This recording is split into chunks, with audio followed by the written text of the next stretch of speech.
Hello, today is February 8th, Monday, and we're looking at chapter 39 of Genesis, and we are continuing the story of Joseph, the son of Jacob Israel, and his beloved wife Rachel, the firstborn of Rachel. And he has been sold into slavery from his brothers, and the people who bought Joseph sold him to a man named Potipher, who is the head of the guard of the Pharaoh. And so he becomes a part of Pharaoh's household. And in chapter 39, he prospers as Potiphar's most trusted head of household. So the head of the guard has Joseph as his head of household. And as long as Joseph is in the household prospers. He is lifted up to the highest position in the household, and he is entrusted with everything because of the results of his work. And we find out that Joseph is also very handsome. It's my translation says handsome and good looking, so both. And Potiphar's wife takes a liking to Joseph and asks him to, or commands him, I suppose, to lie with her, and he refuses. She tries to grab him by his garment, and so he slips out of the garment and leaves the room. Stung by his refusal to accept her advances, she makes up a story that is the opposite of the one that occurred, wherein she is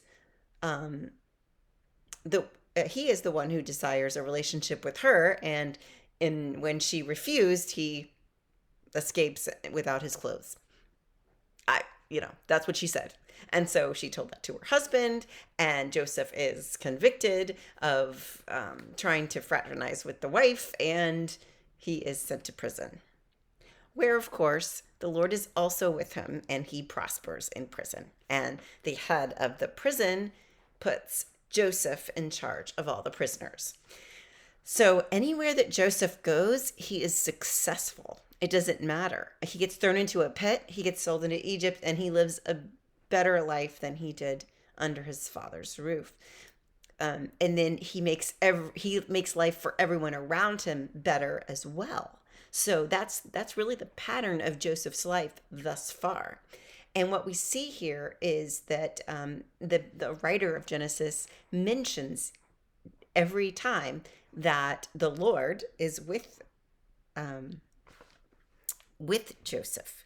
So we have the Lord caused this and the Lord did that. And so you notice, you know what that means when it says Lord. It's Yahweh. It is the Yahwist voice. And that is, their emphasis is that God was with Joseph throughout all of these things. And that's where we leave you in chapter 39. We just have this story of how he was wrongfully accused but never exonerated. He just went to prison, and prison became his new place to prosper and bless everyone around him. And that's just anywhere he goes, he has sort of the Midas touch and prospers everyone around him. And of course, that in itself, the whole story about the Midas touch is that, everything he touched turned to gold, and then things that he loved turned to gold instead of being alive anymore. So that was the majority of the thing is a good thing. So everywhere Joseph goes, he prospers, and people around him benefit from that. However, it also causes others to be jealous of him, his brothers. That's how he got into the pit. And then others to be desirous of him, like Potiphar's wife, and that's what sent him to prison.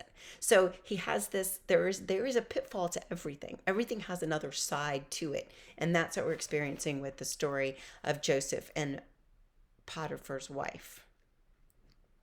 And I just think that I love the example that, God is with Joseph. And I think you get the impression that Joseph trusts God. So, okay, I'm going to prison for something I didn't do, but the Lord is with me. So let's see what we can do here in prison. Can we do some good things? And of course, without this trip to prison, the rest of the success of Joseph's career, the whole story would not have happened. So everything bad that happens to Joseph turns into something good. And that's my favorite part about this narrative of Joseph, the son of Israel, of Jacob, Israel, and Rachel. And I just can't wait for us to get to the rest of it. So God bless you and have a wonderful day.